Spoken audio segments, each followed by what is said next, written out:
500 years of history to tell. Trees are such wonderful things. Many of them outlive us, whether they're the ancient oaks, the beeches and the hornbeams in Epping Forest, whether they're the great plane trees in our streets, or the fruit trees in our gardens. Actually, this year, my 100-year-old apple tree in my back garden just sadly split open and died, but it had seen through several generations of people in this house, which is a 100-year-old house. Mulberry trees can attain a great age. The oldest one in Britain dates back to the 1500s. And the mulberry trees that I'm going to show you this evening are between 200 and 300 years old. The amazing thing is that as living plants, they continue to give fruit every year. And that's for successive generations of people. First, we're going to look at the mulberry tree at Leytonstone House. Here it is. This photograph shows the veteran mulberry tree situated at the side of Leytonstone House. I guess most of you will know it's a grand Georgian building at the top of Leytonstone High Road, set back from the Green Man roundabout. It's one of the most accessible, easily accessible local mulberries to go and see. You can approach it either from the steps down from the pavement that skirts the roundabout, or by walking through that alleyway at the side of Tesco's. It's all publicly accessible. Look at this mulberry though, it's in what's called the horizontal phase of its life. Basically, as it gets older, this tree, the mulberry tree, just lays down some of its branches on the ground and grows horizontally, sometimes rooting down at the same time. The second tree we're going to be looking at during the course of this talk is a spectacular example, not far away from this spot, and it's on the Wanstead golf course, over in the Wanstead parklands. Here it is. It's actually situated at hole number 7 of the Wanstead golf course, and they call this hole number 7 the mulberry in its honour. And this tree has been very carefully looked after by the Wanstead Golf Club people, whose permission I had to visit the tree and study it. The downside of the tree being in this location, though, is that only people who are connected with a private golf club can actually go and see it, other than making a private arrangement. So it's quite a secret one. The two mulberries, as I've said, are not far from each other. And I now want us to look at a map that shows that. The map we're going to see is the one from a website called moruslondinium.org. Morus is the Latin name for mulberry, Londinium, London. So it's the website of the mulberries of London. And they've got a map that shows all of the mulberry trees right the way across London and beyond. But we're going to have a look at the ones that are in our part that we're looking at tonight. On this map, the mulberries are indicated by the green pinned circles. And the coverage of this section that I've chosen is the Leytonstone and Wanstead border. You can see the A12 snaking across the top left-hand corner there under the oval-shaped Green Man roundabout. The right-hand side of the map is largely taken up by the green of Wanstead parklands with its ornamental lakes. Please make a mental note of that water feature in the center there, the basin, the hexagonal shaped water feature. We'll go back to looking at that a couple of times later on. The Leytonstone House mulberry is labelled at the top left-hand corner, and the Wanstead mulberry is towards the right at the bottom there. And I've put in pink script the labels that show you that. if you actually do visit the morrislondinium.org website, you can click on these green circles and the detail will come up that shows you exactly where the mulberry tree is located. And you can see here that we've got 3 other mulberries besides the 2 that we're focusing on, so that there are other mulberries in the area. So these are the mulberries, but what about history? That's what we're interested in this evening. And I thought I'd start off by saying that you may know there's a new film out on YouTube, and it's made by Marcus Shepherd, and it has the title Take the High Road. It's a film about Leytonstone High Road. And in it, this is a slide actually from a clip from the film itself. The most interesting bit for our story is the high road being the main highway connecting London with East Anglia, and having done so for centuries.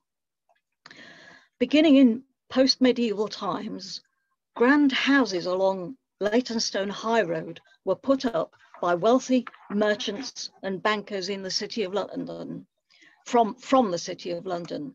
For them, it was a day's horse ride up to Leytonstone. The location also suited families such as the Buxtons, and maybe you will know of the connection, but I'm going to talk about it later anyway. The Buxtons, they were resident at Leytonstone House from the 19th century, and they were involved in business and politics, but they also had their country seat in East Anglia. It was at Northreps near Cromer.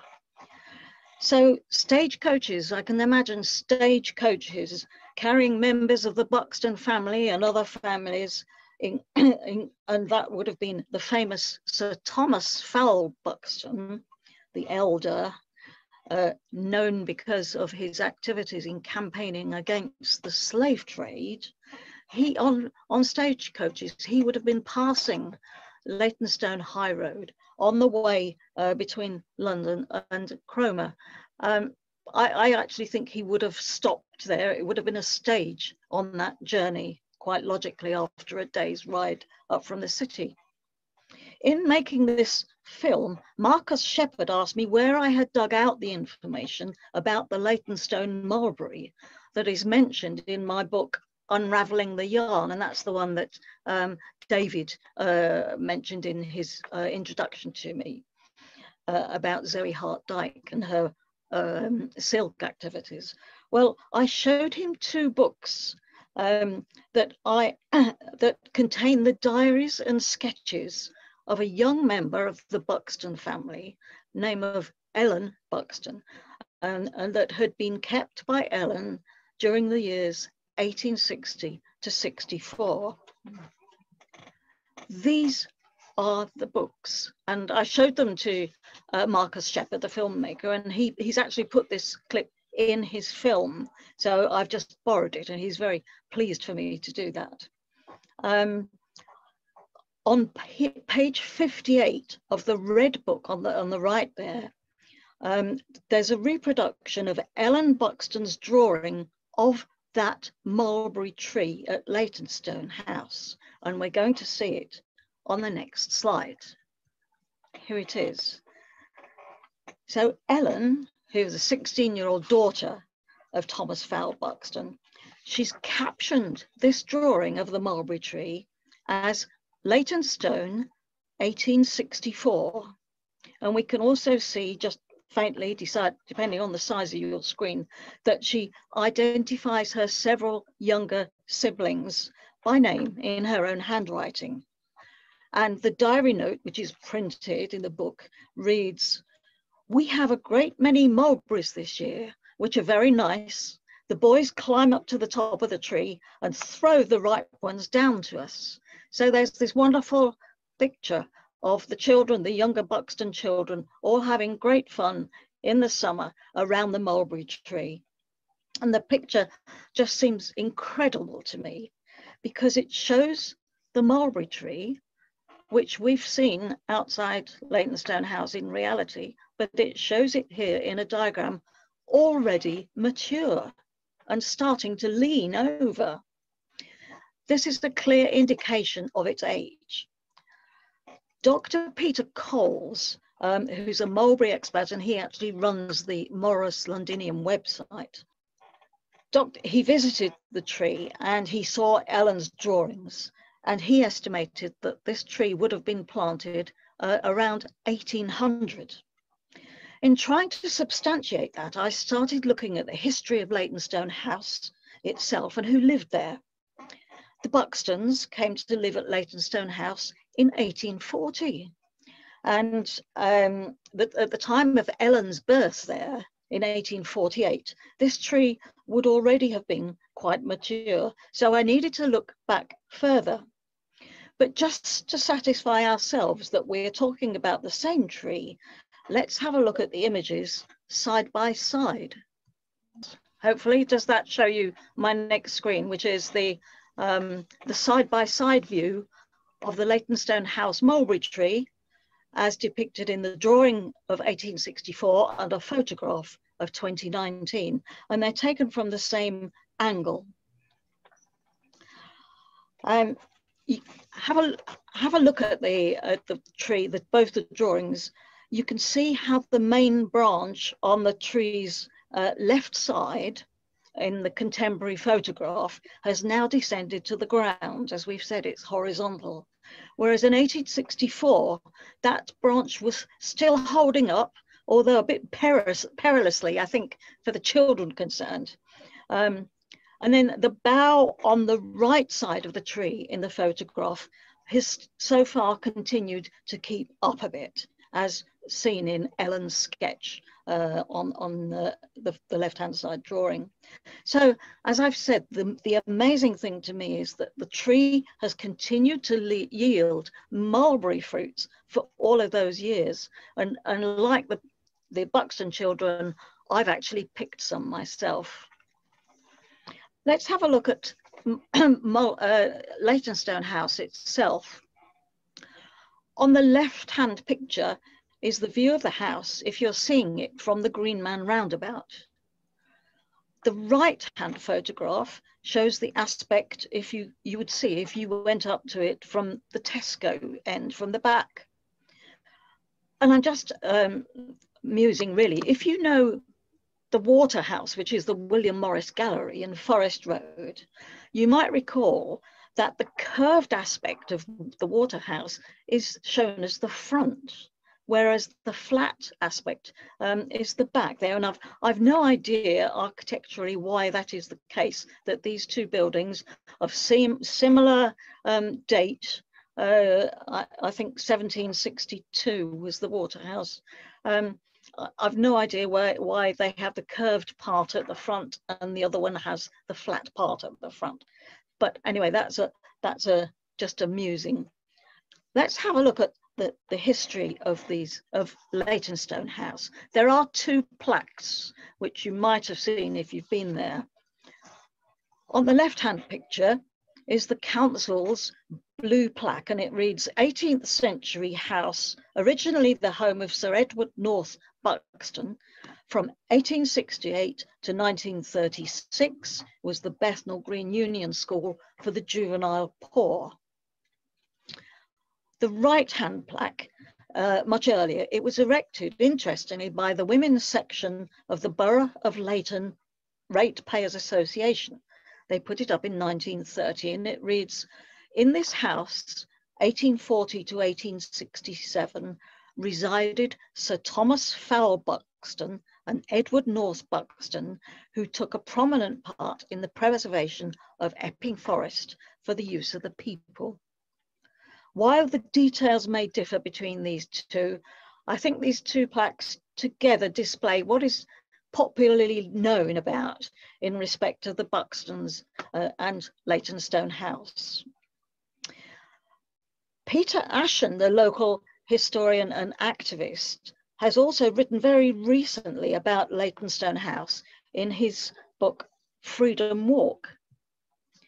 And here's the book on the left-hand side of this slide. His book is subtitled The Roots of Diversity in Waltham Forest, and it covers Chingford, Walthamstow and Leyton, as well as the leading chapter on Leytonstone. Peter tells us, Sir Thomas Fowell Buxton, 1786 to 1845, was born in Essex. He became a brewer by joining the Quaker firm of Truman, Hanbury and Co. in 1808. He was an MP, a philanthropist, and an anti-slavery campaigner. He had 8 children. He married Hannah Gurney, whose family included Elizabeth Fry, the prison reformer, and they were Quakers. Although he never lived within the borough, his 2 sons certainly did. So it's possible he would have lived in the area, visited the area. The image on the right shows one of Peter's freedom walks, the one that I was myself was very pleased to join back in 2019. And here we're at St. John the Baptist churchyard in Leytonstone, hearing Peter reveal the history of those buried here, including members of the Buxton family. So already having been interested in the mulberry tree at Leytonstone House, I was intrigued by Peter's talk and I decided to dig further. To my surprise, when I started doing the research, the following portrait popped up on an internet search. Through this portrait in the Tate popping up on an internet search, I found that the portrait subject, Philip Sansom, you can see there 1746 to 1815, his dates, he had been an early resident at Leytonstone House, and that he was also involved in the early campaign to abolish the slave trade. He was 40 years older than Sir Thomas Fowell Buxton, the elder, the one called the Liberator by his family, the Buxton family. And Sansom may have been valuable to the anti-slave trade campaign in his capacity, I think, as a banker and a merchant. I've mentioned to David Boot that there is further interesting detail about Philip Sansom's career, which I might try to gather up for a future short article. Certainly of interest to mention now is that Philip Sansom was one of the 3 Anglicans who formed the 1787 Committee for the Abolition of the Slave Trade. Its 9 other members otherwise being Quakers. Now, you may know that in those days, Quakers were prevented by law from taking part in political and public life. So on a committee such as this, there had to be people who were not Quakers involved, and Sansom was one of them. As we've heard, Peter Ashen has picked up on the Quaker connection of the Buxtons through their marriage to the Gurney family. So it seemed to me the idea of North Leytonstone as a hub of what you might say Quaker sympathizing progressive business people of the time and politicians throws an interesting slant on further research directions. Peter also writes about the Barclays in this respect, and young Ellen Buxton, who did all the drawings, she was 16 then, she went on to marry Robert Barclay, who was part of the family that then established the bank. So why did Sansom get involved? How well did he know Fowell Buxton, the elder? I found some documentary evidence which may be of interest, and there's more to be investigated, but here's an example.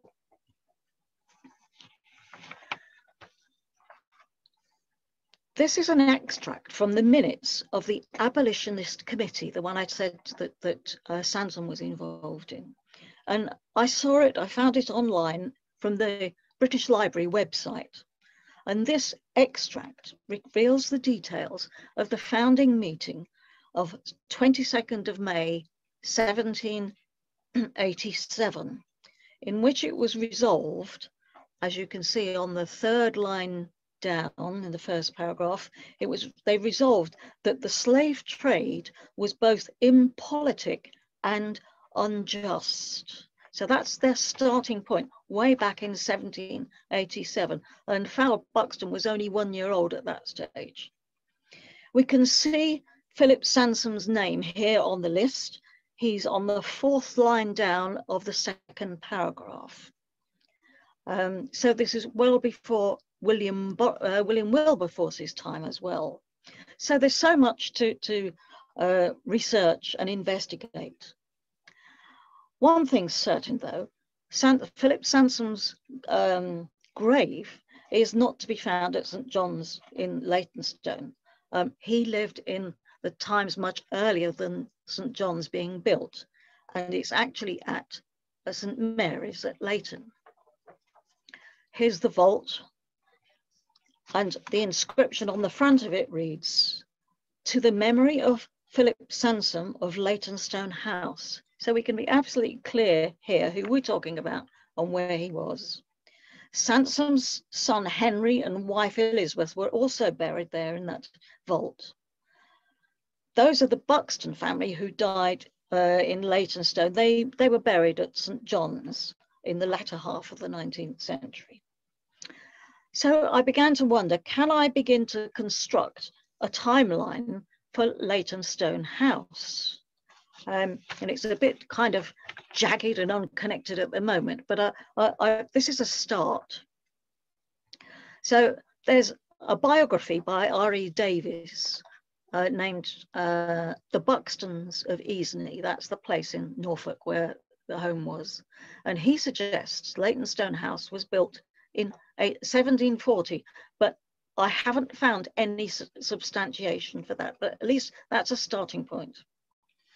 Some sources suggest that wings and curved aspects at the rear were later additions, and that's be quite expected really for a building that size. The plot was within the Warwood Crown lease of land that also extended down the high road and owned by the Owsley family. And I found a note that a Mrs. Alger, and I haven't tracked her down, but that's what it says, that she had gardens in the Warwood estate. Well, I do know from documentation that Sansom acquired the lease of the Warwood farm in 1795, and he added land to the front of the property of the Leytonstone House property from the forest waste, and he became resident at Leytonstone House from that moment until 1815, which is when he died. His widow, his vault we saw, died in 1825, son in 1827, and that left daughter Elizabeth in continued residence. So there's much to research as the gap between 1827 with daughter Elizabeth perhaps being there on her own, because I don't think she married, and then the 1840 date when the Buxtons went to live there. 2 branches of the family, 2 brothers and their families, and they stayed there till 1867. After that, they let the building go to the Bethnal Green Union for being a workhouse school and a children's home, and it remained like that until 1936, after which it became Leytonstone House Hospital, as many people might know, until 1994 when that was closed down. And since then, the house is just a commercial property and is grade 2 listed. So that's the kind of skeleton of a timeline for Leytonstone House.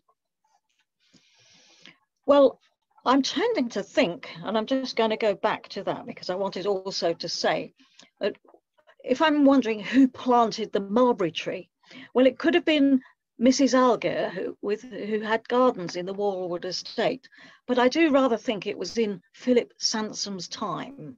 In other words, before the Buxtons, as we logically would work out from the drawings. I think Philip Sansom was a nouveau riche of Leytonstone of the time. He was the first of generation. And this could have been, his way of showing that he'd made it to a substantial property, which was on the edge of Leytonstone and the forest. But whatever the tree's origins, the successive generations of occupants have taken care of the tree, and long may they continue to do so. So let's just go now to look at two more of Ellen Buxton's drawings. The one on the left says, "It's the front of our own house from the road." And the writing underneath is by Ellen Buxton's granddaughter, Ellen Crichton, who actually put all the drawings together and the diary notes and published them in those books that we saw earlier on. And it's from the Red Book. I'll just read out that first paragraph in case it's not visible to you. Ellen Buxton was the second of a large family of children living in the middle of the 19th century at Leytonstone, then outside London, by Wanstead Flats and just south of Epping Forest. They had a large Georgian house, now built round and used as a hospital, with a garden and a paddock for their ponies. Their father worked at the family brewery in Spitalfields, but they used to go for several months of the year to stay with their grandmother at Northreps near Cromer. Both there and round Leytonstone, they had innumerable cousins, the Buxtons, Gurneys, Barclays, Hawes, much intermarried, and whose background was almost entirely Quaker. 3 consecutive generations of Buxtons had married friends of the name that Quakers call themselves, though they themselves remained evangelical church people. Their life was permeated by their religion and the philanthropy arising from it. Ellen's grandfather, known in the family as the Liberator, was the leader of the campaign which led to the abolition of slavery. Her grandmother was one of the Gurneys of Earlham, a sister of Elizabeth Fry, the prison reformer. So now moving over to the right-hand drawing, this now Ellen now turns round, and it's the opposite view from the one on the left. So this one is looking out from the house, whereas the previous one was looking up to the house. And it's called View from My Window. So she's maybe looking from perhaps the first floor of Leytonstone House. And she's marked a number of locations that she can see with numbers. You can't necessarily see all of them too much, but I'm going to say what they are. She's indicated number 2, and there is, bear in mind, this is quite a long distance, a long perspective that she's foreshortened doing this. She was quite good at drawing. Number 2 is Mr. Finese's house. And I've investigated this, and I believe it could be the Blake Hall on Lake House Estate in Wanstead that was built in 1690 and demolished in 1909. And the amazing thing is that according to the Morris Londinium map, there is a mulberry tree at the what was the Lake House Estate. So, you know, that things seem to tie together, but we'll check that out in a minute. Ellen's note number 3 marks Wanstead Park Pond, and that's likely to be the hexagonal water feature, the basin that we noted earlier on. And she says about it that there has been capital skating here. So, you know, that sounds fascinating. They would go walking down that road through to Leytonstone, that is through to Wanstead, and go skating in those days. Because, of course, they were well-off people. You know, we're not talking about the poor people of these times. Her note 4 is that construction on the right of her drawing, and it's labelled Archery House, and that was a functional archery house at the time. But now that location is in fact the Quaker meeting house and burial ground, a modern building. So interesting, isn't it? You know, another Quaker connection there. Note 5 is just a general note for saying forest. Everything else was forest, and of course that was the surroundings. So let's just have a look at the map so that we can see where we are again. I'm going back to the Morris Londinium map, not a diagram map, but an aerial view, contemporary, of course.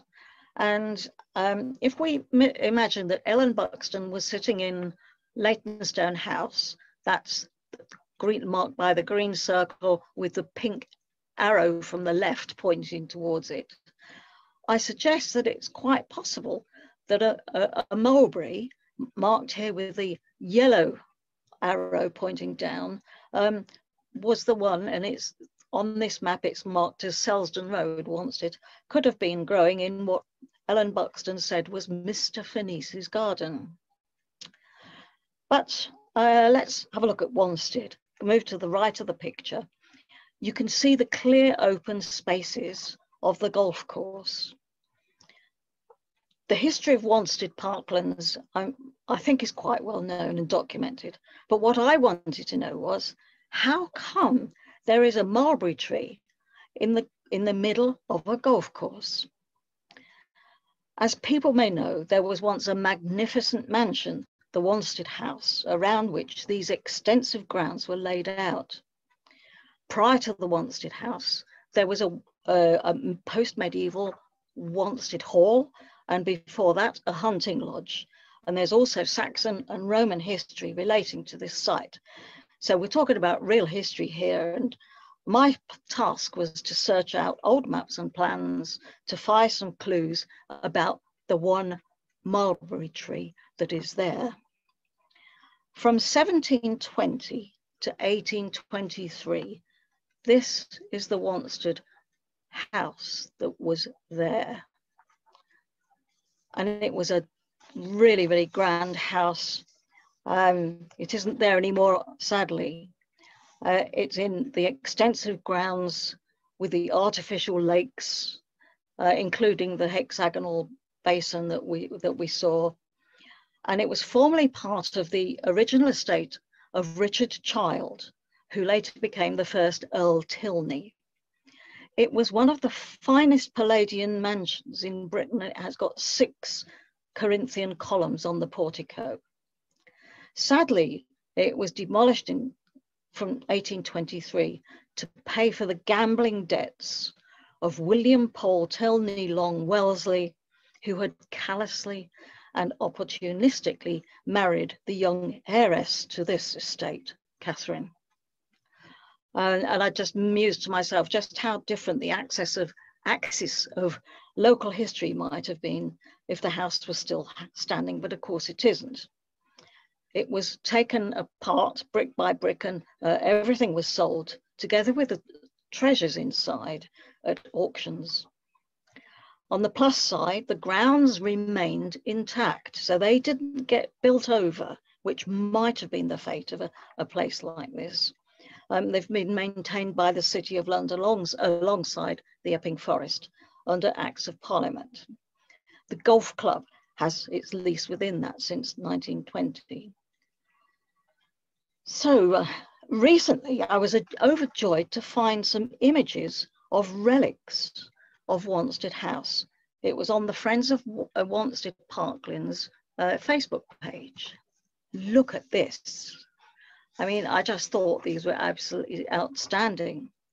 So grand was Wanstead House that it had images on ceramics, and aren't they beautiful?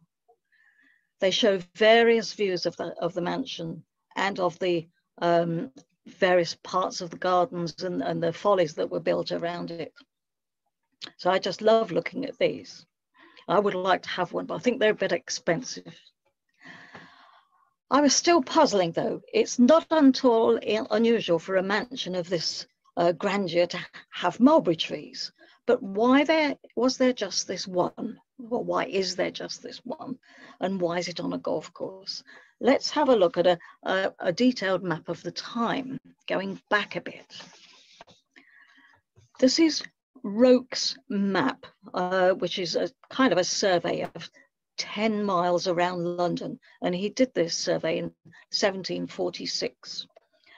And again, look what crops up, the base and the hexagonal water feature. That's where it was. That's what it began as in those days. Wanstead House, the actual house building, is represented by that black oblong vertical in the centre, and I've outlined it in pink. Its front aspect faced westwards, over the basin, and to its south were walled kitchen gardens and orchards. And I was just really fascinated to see these marks. And I've put the gardens in blue and the orchard in green. The other really significant factor is that although Wanstead House was built from 1720 onwards, the grounds themselves had been laid out earlier by the predecessors back in the 17th century.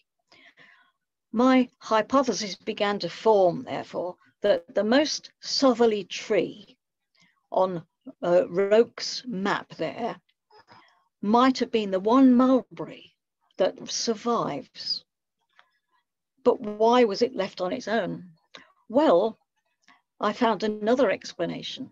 Sometime after Wanstead House was demolished, those kitchen gardens and orchards were moved to the eastern part of the grounds. My assumption is therefore that the tree, the mulberry tree, was already mature and perhaps leaning a bit, so the gardeners left it intact rather than try and uproot it.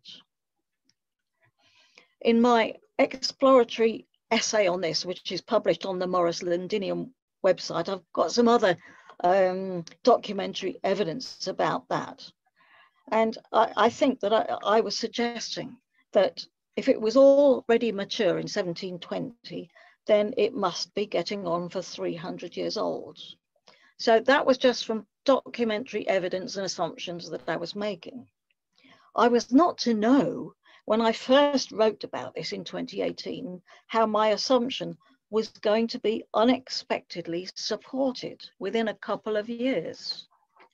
But before we explore that, let's just have a look at the scale of the Wanstead golf course and how isolated the current tree is. It's hole number 7 there is circled in green. And you can see the sandpit bunker next to it in the center of the picture. This view looks westwards towards Leytonstone.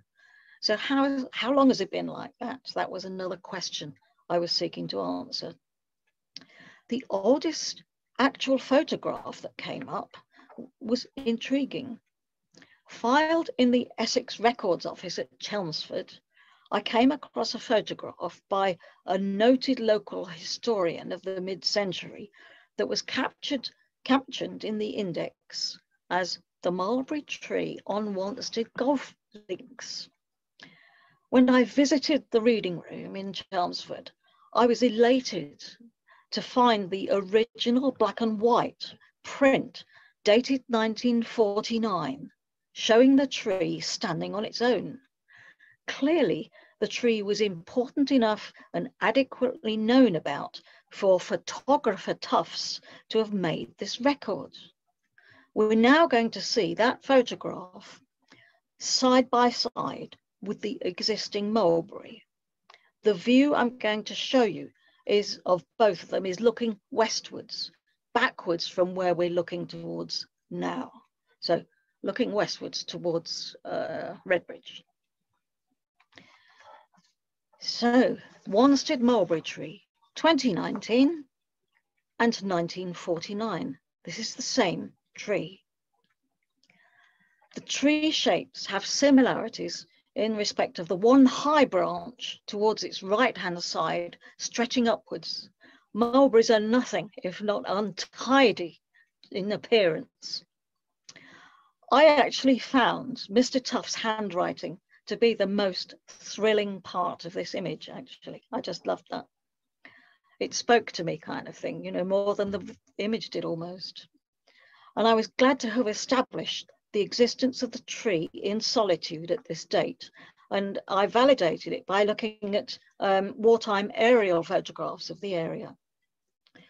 But remember what I said earlier, just a few minutes ago, that I was not to know that my tentative dating of the tree would be supported. and I couldn't have anticipated that. Well, this is what happened. One day in early September this year, I received a phone call from Wanstead Golf Club calling for help. They needed to know what to do because this had happened. During the heat wave, the mulberry had split open with one branch falling to the ground. Of course, I called on Peter Coles from Morris Londinium, and he called in David Alderman from the tree register of the British Isles. On a very wet day in September, we visited the tree. So here's the photograph, Dr. Peter Coles, David Alderman, examining the fallen mulberry tree with Wanstead Golf Club official there, and I'm standing there. Carl Weiss was there to take the photograph, as he has taken of many of the photographs in this session. And the outcome of this visit was that Wanstead Golf Club received from the experts written advice about how best to support the tree. And they were assured that this was not unusual and that the collapsed part of the tree will adopt a horizontal phase, probably rooting itself along the ground. They were happy to hear that at Wanstead.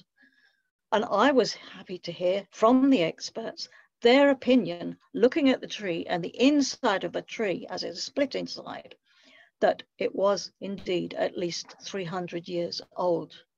So yes, it could have been planted by the gardeners of Sir Josiah Child, his earlier Wanstead Hall, when he laid out the gardens that Richard Child then inherited for the Wanstead house. We're coming to the end of the presentation, and at this point, oh, by the way, on the right hand side of this slide is a photograph of Peter Coles's latest book. It's simply Mulberry, and if you want to know about anything about mulberries, that's the book to look at. It's scientific, learned and authoritative, and is fantastic. Covers history as well as botany and social factors. So that's a really great book, highly recommended. But I want to give sincere thanks to the following people for encouraging, arranging and facilitating this presentation. So David Boot, Maureen Measure, Robert Gay and Carl Weiss, and for generosity in sharing results and research and materials, Peter Ashen, Peter Coles of Morris Londinium, Marcus Shepherd and Stowe Film Lounge, Vestry House, of course, and the Essex Record Office. Vestry House has got the Buxton, Ellen Buxton's books, Friends of Wanstead Parklands, and the Wanstead Golf Club. But before we go, I just wanted to show you something that, what are we talking about? We're talking about mulberries. And here's some images of the fantastic, luscious and delicious sweet fruit that comes from the tree. One tree yields pounds and pounds of easily harvestable fruit. And mulberry trees make delicious jams and preserves. The only commercial operation in this country that I know about is the tip tree orchards in Essex, and maybe some of you know about this. I'm sure you do. You can buy these products in Waitrose, maybe elsewhere, subject to seasonality, but again, highly recommended. And lastly, I want to say, as we're now the festive season, so just to go on a jolly, I want to show you the Mulberry Fairy. Maybe you can recall, I mean, I'm old, and I don't suppose many of you are older than me, but Cicely Mary Barker's 1930s books, The Flower Fairies of the Garden. Now, you didn't have to be born in the 30s to know about that, because in our 50s and 60s charters, we were still looking at those books. But in Cicely Mary Barker's book, she has got a mulberry fairy. And here he is. And he's absolutely delightful, because I think, well, I certainly know, he's a boy fairy. So I think that's really appropriate for this really fantastic tree that's so untidy, and lays down horizontally, but gets on with life, and also produces fantastic things, and is the source of much enjoyment. So please do challenge my suppositions. You know, everything that I've said are just things that I've worked out and discussed with other people, and I do regard presenting to the History Society as somewhere where I can exchange views and perhaps get other opinions and suggestions, and I would welcome that, and also any questions. So thank you, David. That's the presentation finished. Thank you, Claire. I don't think you could have started off our series of Zoom talks in a better way. I mean, the amount of research, painstaking research, but your nose for getting answers to your questions, and your presentation, that wonderful PowerPoint presentation. I just thought that was absolutely top notch. I don't think I can say any more. Anyway, would anybody like to ask a question?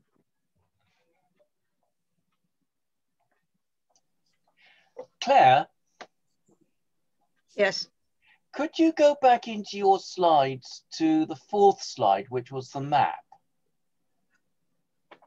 The 4th slide? Which was the first time you showed the Morris Londinium map.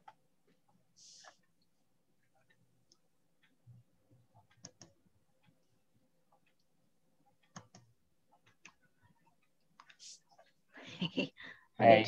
Back, wait a minute. Escape. Yeah. Right, I'll select it here before I go to the thing then. The 4th slide. Which was the map. That's that the one. Yes. Yep. I'm just wondering, I think it seemed to me that where the mulberry tree was a bit to the right, that is a bit to the east of where the house would have been. I mean, I'm not suggesting you do it now, but you'd need to look at that other map that you showed, which showed the relationship of the house to the waterworks. But I think the Heronry Pond, even the west end of the Heronry Pond, is east of the house. Yes, I think that may be right. The pinning of the green circles is done by somebody who is at Morris Londinium, so it may not be completely accurate. Right. It depends how it was described to them when it was first registered. The process that Morris Londinium offers is that if you've got a mulberry tree in your garden, you can just write to them and say, I've got a mulberry tree, and give the location, and they will just plonk it on the map there as a green circle, and you can send a photograph. So it's very much participant triggered, the location of these things. And more than once I've had to ask Peter Coles to move something. But yes, I think you're right. The one there at Leytonstone is probably a bit too far to the west, and I can certainly ask Peter to move that along more accurately. Thank you. I mean, I think it's more a question that I was wondering whether it would fit into the location of the kitchen garden of Wanstead House. What I might do, because I grabbed a copy of I think it was City of London, is I've got a very detailed history of the gardens of Wanstead House by a lady called, I think, Sally Jeffrey. Have you come across that? Yes, indeed, yeah. Right, then I don't need to mention it to you because you've seen it already. Another technique, Robert, is to use the layering function of historical maps. And I did do that back in 2018, but perhaps it can be done again. So what, if you go to the, I think it's a website in Scotland, somebody will remind me which it is, that offers a layering facility. So you tell them, you give them a base map from which to start, and then you ask them to put on top of it the place that you're interested in, so that you can reference where things exactly are, because of course historical maps are not necessarily accurate, and if you're pinpointing a tree, it's difficult. I've got a number of other photographs in the essays that I wrote, so I'm always after getting things more accurately, definitely. Yeah. Sorry. No, after you. Yes, National Library of Scotland. Peter Williams is saying National Library of Scotland is the map website that Claire is talking about. Basically, I think old Ordnance Survey maps that you can overlay more recent ones. National Library of Scotland. Yes, I've seen that. I think that's the one I was thinking of, Peter. Yeah. Peter made an observation that he is an expert on Forest Gate, and he notes that the same kind of families appear in the history of Forest Gate and that area, as appeared in your talk this evening, Claire. That's the Fry family and the Gurners and all those. Yeah. Interesting. I don't know whether this can be kind of seen, but this is a family history image of the Buxtons, and it meant, you know, that there are names of Barclays and Gurneys, and other surnames, but they intermarried, and there's Elizabeth Fry as well. So it's a very interconnected family, and at the top is Thomas Fowle Buxton, who's the father of the grandfather of Ellen. So he's the predecessor of the liberator Buxton. He married Anna Hanbury. Now, Hanbury was the name, they were the brewers in Spitalfields. So that was the original marriage that linked up the Buxtons as a brewing family. And if you go to Leytonstone House, there are some, the small roads around the house and have got specific names that commemorate these people. So there is a Hanbury Road, and as well as a Buxton. And we know that we've got Buxton Roads and a Buxton School in the borough and in Leytonstone. So yes, I think that the family connections between the Frys, the Barclays, the Buxtons, and so on, would be very interesting to study, and probably it would be possible through ancestry or Find My Past or something like that, to construct more accurate relationships and explore their various things. But my next investigation certainly is going to be Philip Sansom, because I haven't seen yet that he had a family connection to the Buxtons, but there must have been some connection for him to go and for him to be in that house, and then the Buxtons to go and live there, because they'd been going past that area on their way from London up to Norfolk. And also there were other big houses there with city business people as residents. So Cottons were there, you know, Bank of England managers and so on. And there must have been a community of finance and business interests that will have been existing over 100, 150 years, maybe. But I'll settle with just finding out about Philip Sansom first. And I think I've got some quite interesting information to go on, because so much of because of the position he was in, and because of the records of City of London have always been kept for centuries, really meticulously, and now have been digitized, that really provides so much material to investigate. Thank you, Claire. I think Philip Sansom avenue of inquiry is just amazing. Jill Nichols asks about buying Peter Ashan's book. I got an email address for Peter. I don't yet know of any outlet. I had to email Peter to get a price from him, and he actually appeared on my doorstep with it in his hand. So if Jill reminds me to ask Peter to give arrangements to get the book to her with a price for it, I will pass on that inquiry, and anybody else's who wants Peter's book. It's very beautifully printed this time. This edition, latest edition, is a very beautiful piece of printing. Yes. Are there any other questions? And by all means, follow. If a thought occurs to you later, by all means, pursue it by email or phone. I think Ina is waving. Oh, Ina. Yeah, right. Yeah. Hello, Ina.